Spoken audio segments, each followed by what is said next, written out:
Hi students, good morning. Last class में अपने बात की थी परागण क्रिया की। परागण जो है उसके विभिन्न प्रकार और परागण के जो विशिष्ट उदाहरण हैं उनकी बात की थी। अपने चैप्टर जब स्टार्ट किया था तो अपने देख रहे थे कि आवर्तबीजी पादपों में लैंगिक जनन ये 3 चरणों में पूरा होता है। कितने चरणों में? 3 चरणों में। या लैंगिक जनन है, इसके दौरान जितनी भी घटनाएं हैं उनको अपने बांटा था 3 भागों में। पहला भाग क्या दिया था? निषेचन पूर्व घटनाएं। निषेचन पूर्व घटना। दूसरा क्या है? निषेचन। और तीसरा पार्ट क्या बनाया था अपने? निषेचन पश्च घटना। निषेचन पश्च घटना। यानी कि अपने लैंगिक जनन को 3 चरणों में 3 भागों में बांटा है। पहला क्या? निषेचन पूर्व घटनाएं, दूसरा निषेचन और तीसरा निषेचन पश्च घटनाएं। निषेचन पूर्व घटनाओं में अपने किसकी बात करते हैं? जननांगों के विकास की, युग्मक निर्माण की, युग्मक निर्माण की और युग्मक स्थानांतरण की। युग्मक स्थानांतरण इसकी बात करते हैं। तो ये घटनाएं अपने पढ़ चुके हैं। नर युग्मकों का निर्माण, नर युग्मकोद्भिद, मादा युग्मकोद्भिद का निर्माण और विकास, और युग्मक स्थानांतरण में अपने पादपों के अंदर क्या पढ़ चुके हैं? परागण पढ़ चुके हैं। क्या पढ़ चुके हैं? परागण पढ़ चुके हैं। तो ये एक चरण अपना क्या होता है? कंप्लीट होता है। इसके बाद दूसरा चरण क्या है? निषेचन। इस दौरान ये स्थानांतरित होकर नर और मादा युग्मक जब पास आते हैं तब इनमें क्या होता है? संलयन होता है, और वो घटना क्या है? निषेचन। तो इस चरण में अपने निषेचन की घटनाएं पढ़ने वाले हैं। निषेचन के बाद कौन सी घटनाएं होंगी? भ्रूण परिवर्धन। भ्रूण परिवर्धन, बीज का निर्माण, फल का निर्माण, ये घटनाएं किसमें पढ़ेंगे? अपने निषेचन पश्च घटनाओं में।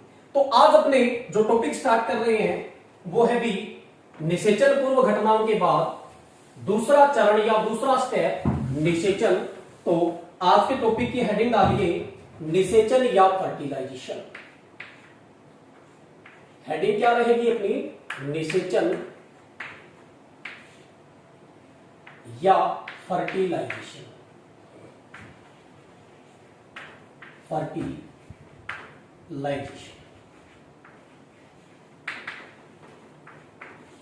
क्या होता है? निषेचन या फर्टिलाइजेशन। पूर्व की कक्षाओं में आपने निषेचन के बारे में पढ़ा है कि निषेचन क्या है? नर और मादा युग्मकों के पराग केंद्रकों का संलयन, या सीधा ही अपने ये कह सकते हैं नर और मादा युग्मकों के संलयन की प्रक्रिया क्या कहलाती है? निषेचन। तो सबसे पहले इसकी डेफिनेशन देखते हैं अपने। नर व मादा युग्मकों के संलयन की प्रक्रिया, संलयन की प्रक्रिया निषेचन कहलाती है। निषेचन कहलाती है। तो नर और मादा युग्मकों के संलयन की प्रक्रिया क्या कहलाती है? निषेचन कहलाती है। अपने जनन किसमें पढ़ रहे हैं अभी? आवर्तबीजी पादपों में। किसमें पढ़ रहे हैं अभी? आवर्तबीजी पादपों या एंजियोस्पर्म में। एंजियोस्पर्म, आवर्तबीजी पादपों या एंजियोस्पर्म में अपने निषेचन की क्रिया पढ़ रही है। तो आवर्तबीजी पादपों में निषेचन है इसकी खोज जो है वो किसने की थी भी? स्ट्रासबर्गर। स्ट्रासबर्गर या स्ट्रासबर्गर। इन्होंने सन 1884 में 1884 में लीलियम पादप में, कौन से पादप में भी? लीलियम पादप में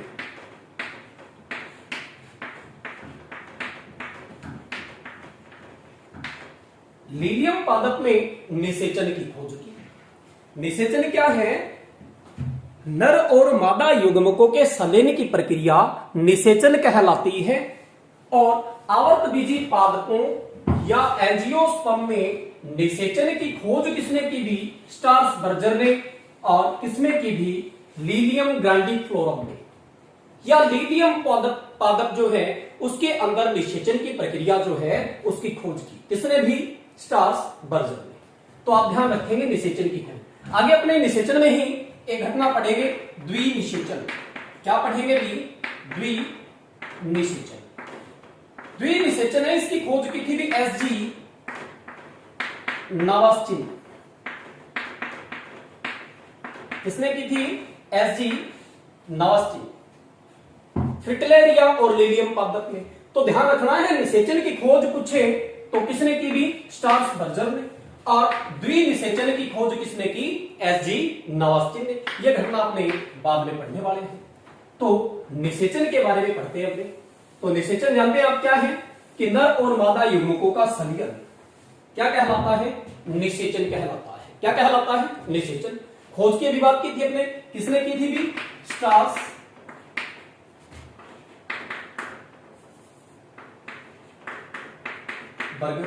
स्ट्रासबर्गर। किसमें? लीलियम। स्ट्रासबर्गर ने बताया कि आवर्तबीजी पादपों में निषेचन जो है नाल युग्म की प्रकार का होता है। कैसा होता है? नाल युग्म की प्रकार का।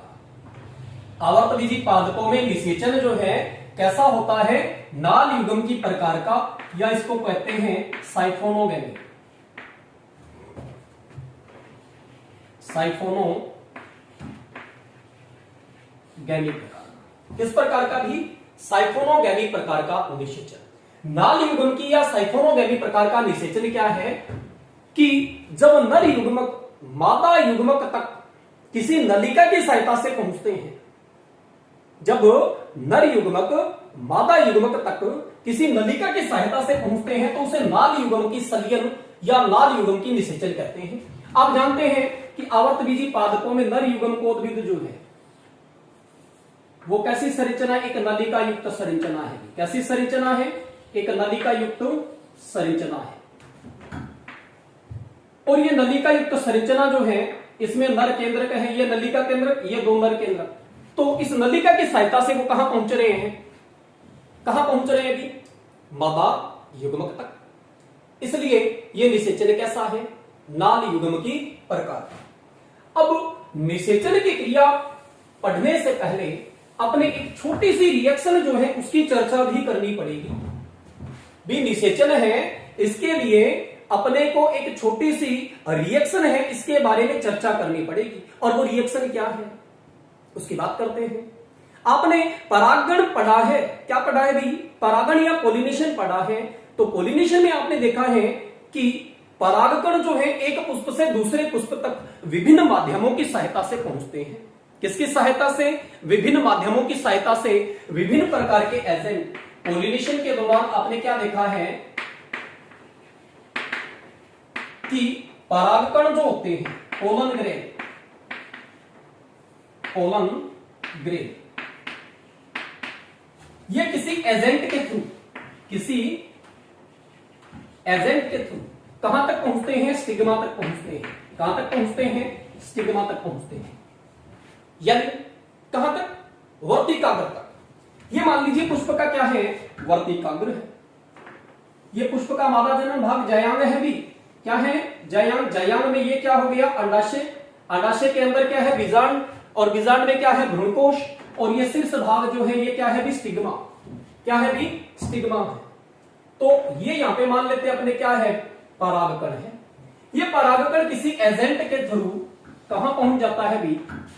वर्तिकाग्र तक। इसके बाद ही तो कौन सी क्रिया होगी भी? निषेचन होगी। परागण क्रिया हो जाती है, उसके 2 से लेकर 25 घंटे बाद निषेचन होता है। कितने घंटे बाद? 2 से 25 घंटे बाद निषेचन होता है। तो निषेचन के लिए आवश्यक है कि एक तो कॉम्पिटिबल संगत वर्तिकाग्र तक संगत परागकण पहुंचे।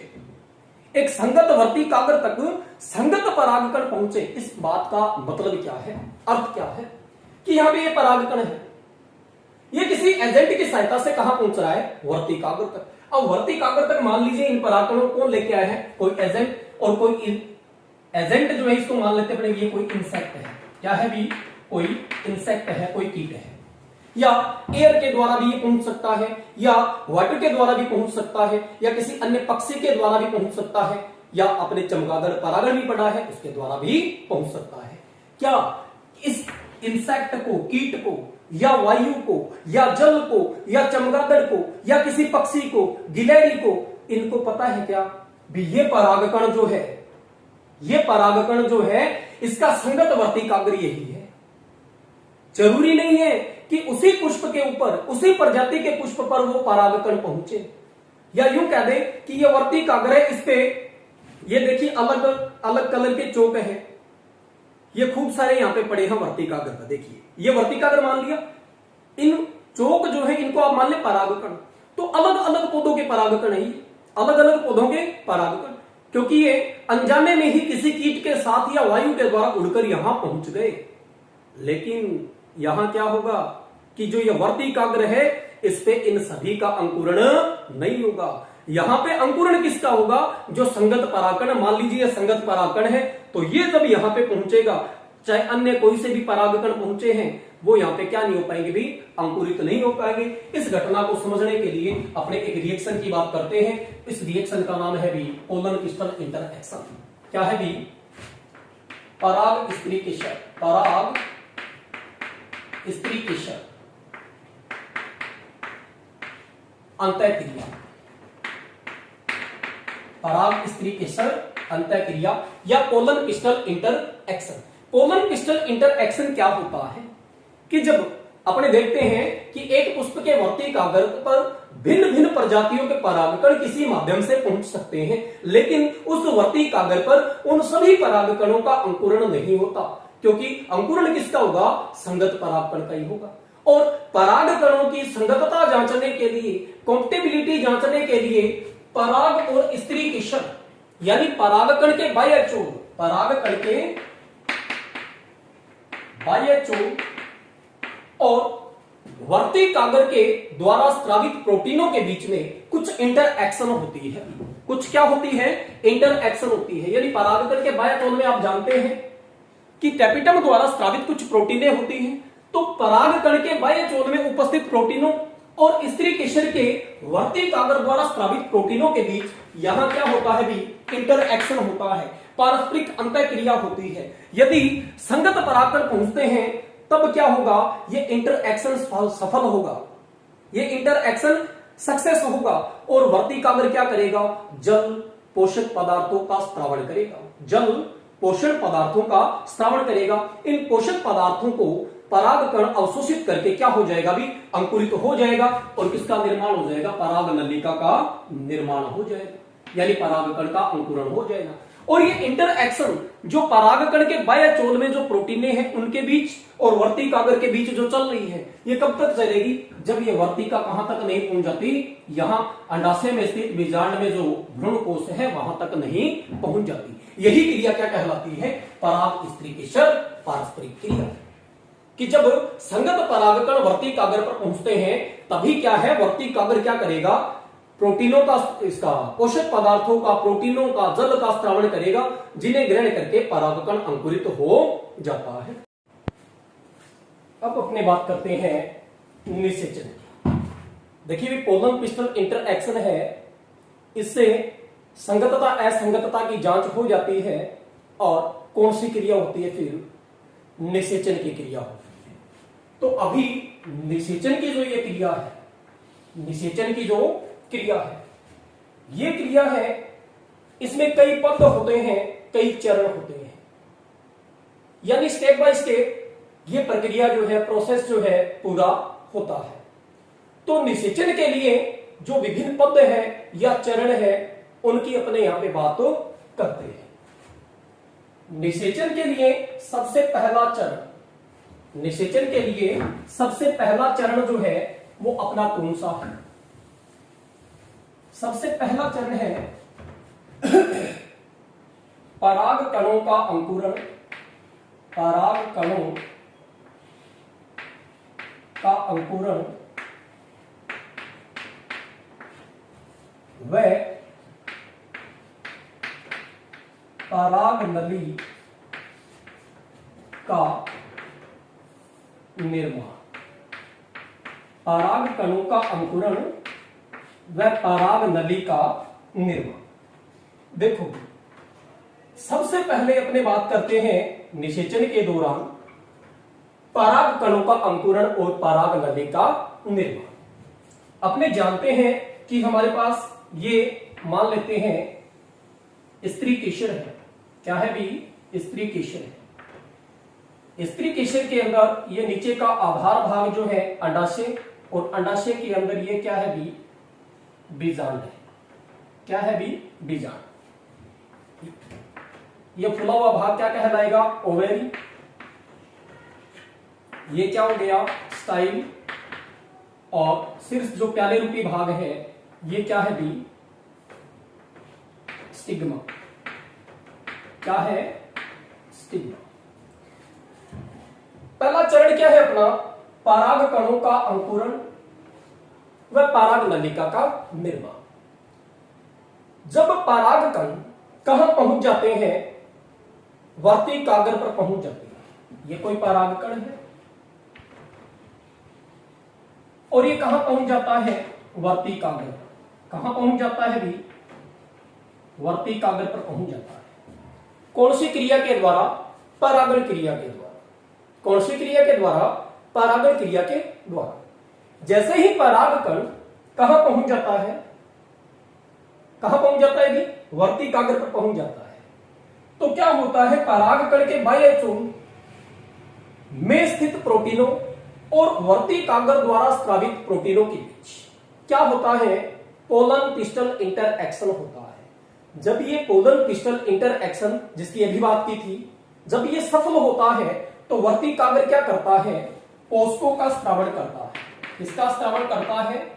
पोषक पदार्थों व जल का स्रावण करता है। और भी वर्ती कागर, जिन्हें ग्रहण करके यह परागकण जो होता है यह अंकुरित होता है। क्या होता है भी? अंकुरित होता है। इस दौरान क्या होता है कि परागकण जो होता है यह जल और पोषक पदार्थों को अवशोषित करता है, और परागकण का अंतःचोल जो होता है वो किसी एक जनन छिद्र में से बाहर निकल जाता है। किसी एक जनन छिद्र में से बाहर निकल जाता है और किसका निर्माण करता है भी? पराग नली का निर्माण करता है। किसका निर्माण करता है? पराग नली का निर्माण करता है। यानी पराग नलिका का निर्माण हो जाता है। अधिकांश पादपों में क्या होता है कि बाह्य चोल में जो जनन छिद्र है उनमें से, देखिए एक बीजपत्री में तो एक ही जनन छिद्र होता है, लेकिन द्विबीजपत्री पादपों के परागकणों में 3 जनन छिद्र होते हैं। तो द्विबीजपत्री कोई सा भी पादप है उनमें अधिकांश में क्या होता है कि एक जनन छिद्र में से ही अंतःचोल बाहर निकलकर पराग नलिका का निर्माण करता है। लेकिन मालवेसी कुल है, कौन सा कुल भी? मालवेसी कुल। उसके पौधों में क्या होता है कि एक से अधिक पराग नलिकाएं बनती है। जब एक परागकण से एक ही पराग नलिका बनती है तो इसे एक नलिकीय परागकण कहते हैं, और जब एक से अधिक पराग नलिकाएं बनती हैं तो इसे बहुनलिकीय परागकण कहते हैं, या बहुनलिकीय नर युग्म को उद्भिद कहते हैं। लेकिन ध्यान रखेंगे, मालवेसी में यदि एक से अधिक पराग नलिकाएं बनी है तो क्या है, उनमें से केवल एक ही सक्रिय रहकर वृद्धि करेगी, बाकी क्या हो जाएगी? नष्ट हो जाएगी। मतलब अंडाशय तक एक ही पराग नलिका पहुंचेगी। तो जैसे ही वर्ती कागर द्वारा स्रावित कोशिकाओं को अवशोषित करके परागकण क्या होता है? अंकुरित होता है। तो इस दौरान परागकण का अंतःचोल बाह्य चोल में स्थित किसी जनन छिद्र में से बाहर निकलकर क्या बनाता है भी? पराग नली बनाता है। क्या बनाता है भी? पराग नली बनाता है। और ये पराग नली जो है किधर? अंडाशय की तरफ वृद्धि करती है, गति करती है, वृद्धि करती है, गति करती है। इसकी गति को पढ़ते अपने अगले स्टेप में। अगला स्टेप क्या है अपने? पहला चरण तो क्या हो गया? पराग कणों का अंकुरण व पराग नली का निर्माण। अब दूसरा चरण देखिए। दूसरा चरण क्या है? पराग नली का मार्ग। पराग नली का मार्ग। पराग नली का मार्ग देखिए भी, पराग नली जो है इसका मार्ग क्या है? अब जान रहे हैं, देख रहे हैं चित्र में कि ये वर्तिका जो है ये पराग नली का क्या है? मार्ग है। जैसे ही पराग नली का निर्माण हो जाता है तो पराग नली किधर?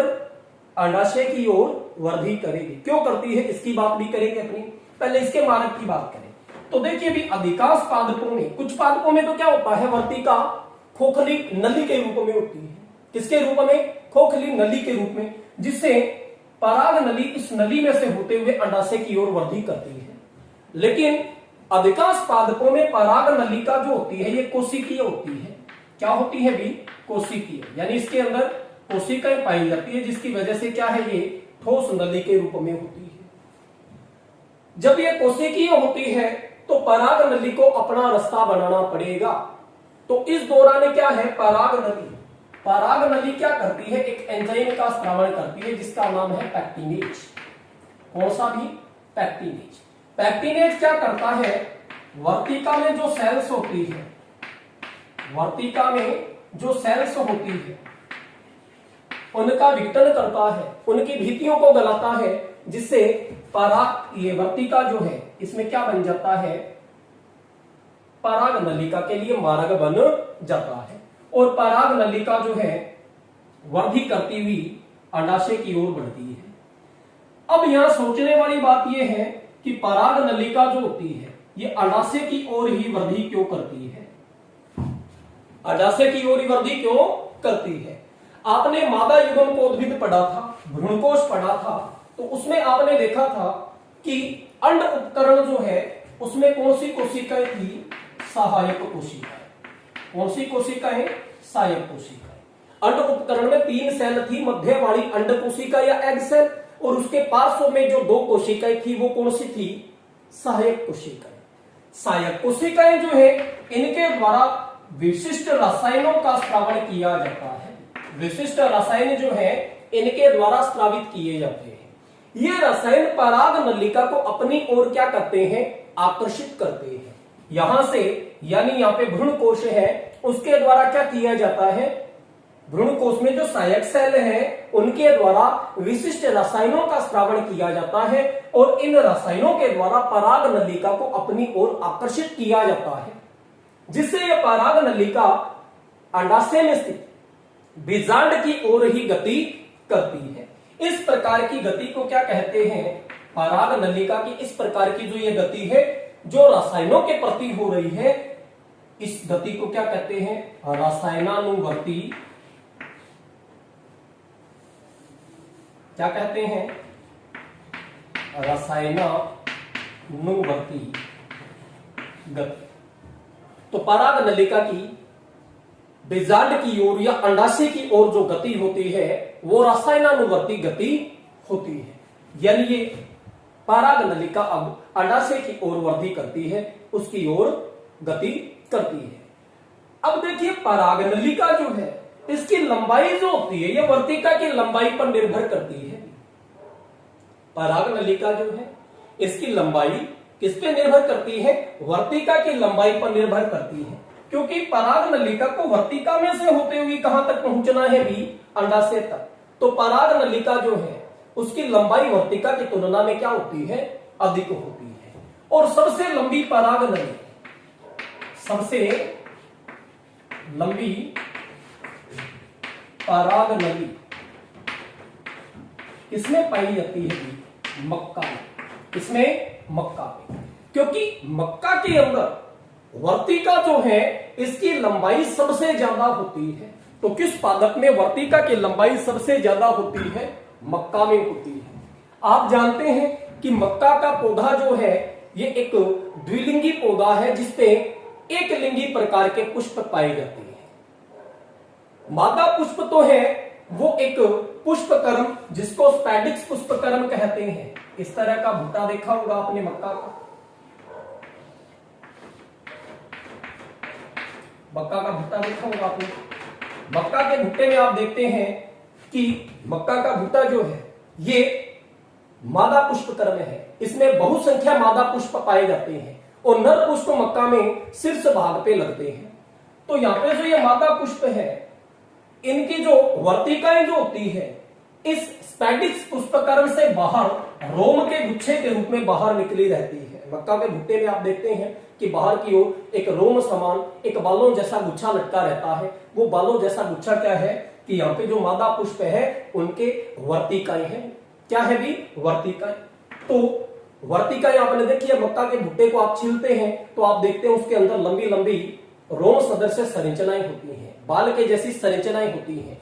तो वो क्या है? वर्तिकाएं हैं। तो मक्का में वर्तिका की लंबाई सबसे ज्यादा होती है, इसलिए मक्का के अंदर पराग नलिका की लंबाई भी क्या होगी? सबसे ज्यादा। तो सबसे लंबी पराग नली या अपने बात कर ले वर्तिका की, इसकी बात कर ले वर्तिका की, तो वो किस में पाई जाती है? भी मक्का में पाई जाती है। और यही वर्तिका जो होती है पराग नलिका का क्या होती है? मार्ग होती है। तो जैसे ये वर्तिका से होती हुई पराग नली अंडाशय में प्रवेश करती है। कहां प्रवेश करती है? अंडाशय में। अंडाशय में आ चुकी है। अब अंडाशय के अंदर ये किसमें प्रवेश करेगी? बीजांड में प्रवेश करेगी। किसमें प्रवेश करेगी? बीजांड में। तो अगला स्टेप अपना क्या है? पराग नलिका का बीजांड में प्रवेश। पराग नलिका का बीजांड में प्रवेश। तो अगला स्टेप है उसकी हेडिंग डालें आप। कितने हो? 2 स्टेप होगी। तीसरा स्टेप पराग नली का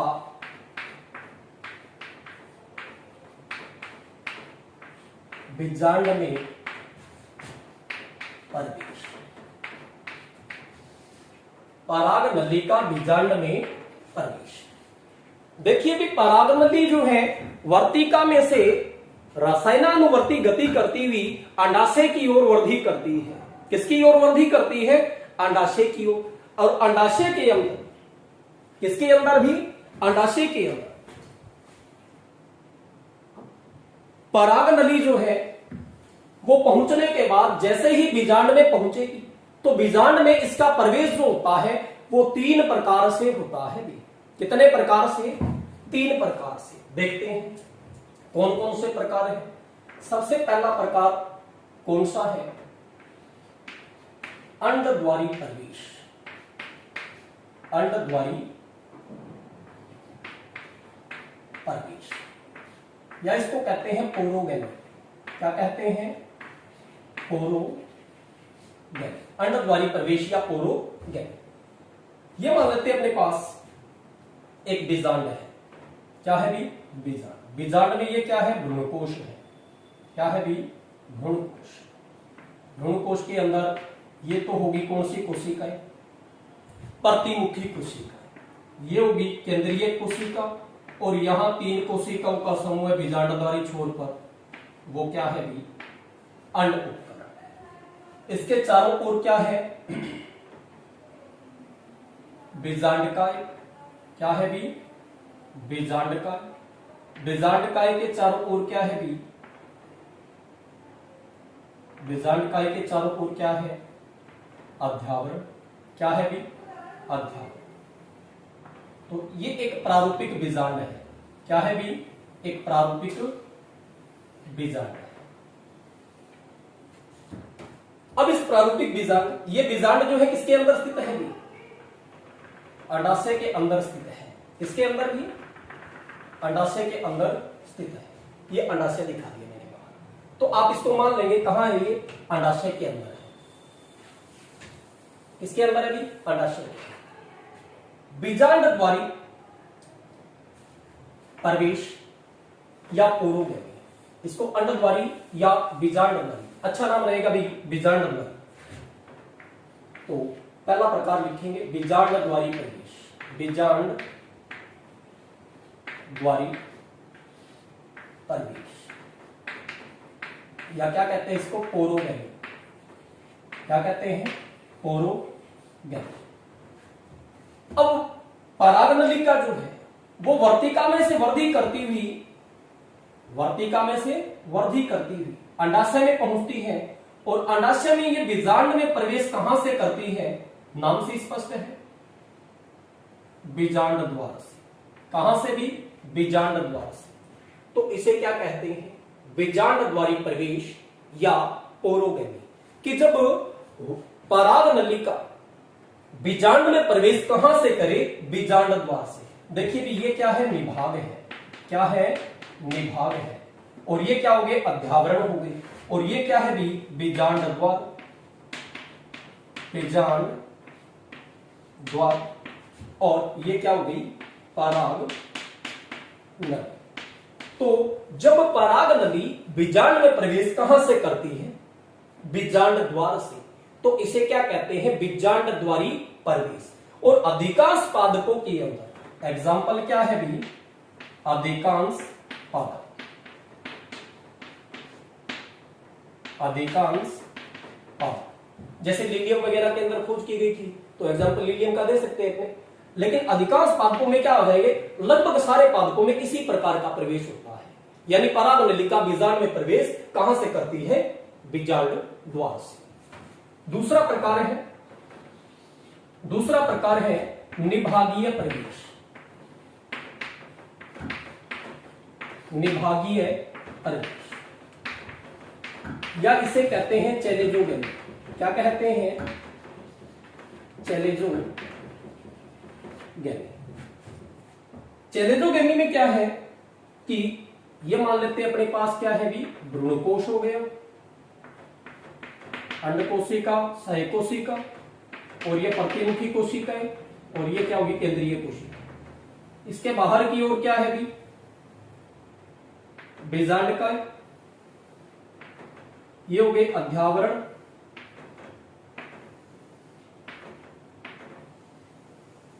और ये हो गया बीजांड ग्रंथ। जब परागनलिका का प्रवेश बीजांड में कहां से हो भी, निभाग से। ये ऊपर वाला भाग क्या है भी, निभाग है।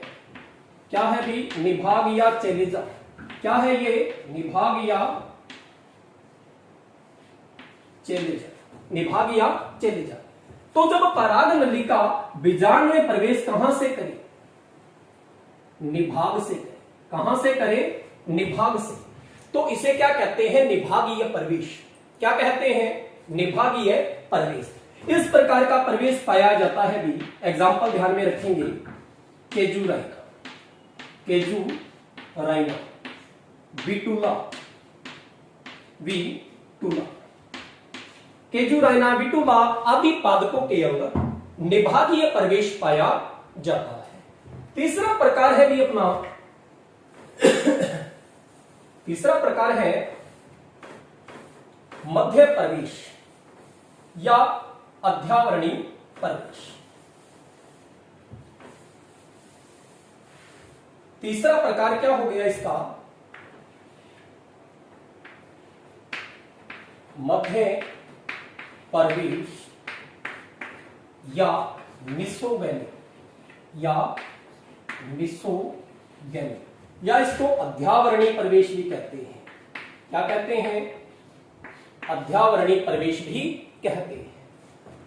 जब बीजांड में परागनलिका मध्य में से प्रवेश करे, कहां से प्रवेश करे, मध्य में से प्रवेश करे, तो इसे क्या कहते हैं, क्या कहते हैं इसे, मध्य प्रवेश या अध्यावरणीय प्रवेश या मिसोगैमी, या मिसोगैमी। एग्जाम्पल है इसका कुकुरबिटेसी कुल, कुकुरबिटा, कुकुरबिटेसी कुल के पादप जिन्हें कुकुरबिटा कहते हैं अपने, घिया कुल, घिया, तोरी, लौकी आदि, इनके अंदर परागनलिका का प्रवेश बीजांड में कहां से होता है, अध्यावरणों से या मध्य भाग से, जिसे मध्य प्रवेश या अध्यावरणीय प्रवेश या मिसोगैमी कहते हैं। क्या कहते हैं? मिसोगैमी। अब 3 प्रकार के ये प्रवेश देखे आपने पराग नलिका के, किसमें? बीजांड में। अब बीजांड में पराग नलिका चाहे कहीं से भी पहुंचे, अध्यावरणीय प्रवेश में बात करें चाहे बीजांड द्वारी प्रवेश में, यानी जब पराग नलिका कहां से प्रवेश करती हो? बीजांड द्वार से। ये कौन सा हो गया? निभागीय प्रवेश। और ये कौन सा दिखा रखा है आपको? मध्य प्रवेश। और ये कौन सा हो गया? बीजांड द्वारी प्रवेश। अब बीजांड में पराग नलिका चाहे कहीं से भी प्रवेश करे, चाहे बीजांड द्वार से प्रवेश करे, चाहे निभाग से करे, या चाहे कहां से करे? अध्यावरणों से करे। लेकिन ये जो भ्रूणकोश है, इसमें पराग नलिका का प्रवेश हमेशा बीजांड द्वारी सिरे से होगा। जैसे अध्यावरणीय प्रवेश के दौरान पराग नलिका कहां से प्रवेश करती है? बीजांड में, मध्य से। लेकिन ये यहां आके मुड़ जाएगी और भ्रूणकोश में कहां से प्रवेश करेगी? बीजांड द्वारी सिरे से। ये बीजांड द्वार से आ रही जो पराग नलिका, ये भी कहां से प्रवेश करेगी? बीजांड द्वारी सिरे से। ये निभागीय प्रवेश कर रही है, तो यहां से आने के बाद ये भ्रूणकोश के अंदर प्रवेश कहां से करेगी? बीजांड द्वारी सिरे से, यानी अंड उपकरण की ओर से, जहां पे सहायक कोशिकाएं होती हैं, वहां से ये कहां प्रवेश करती है? भ्रूणकोश के अंदर प्रवेश करती है। तो पराग नलिका का बीजांड में प्रवेश चाहे कहीं से भी हो, वो भ्रूणकोश में हमेशा बीजांड द्वारी सिरे से ही प्रवेश करती है। तो 3 स्टेप हो गए अपने निषेचन के दौरान। अब चौथे स्टेप की बात करें अपने, तो चौथा स्टेप क्या है? पराग नलिका का भ्रूणकोश में प्रवेश। चौथा स्टेप क्या है? पराग नली का भ्रूणकोश या एम्ब्रियो सैक, भ्रूणकोश या एम्ब्रियो सैक में प्रवेश।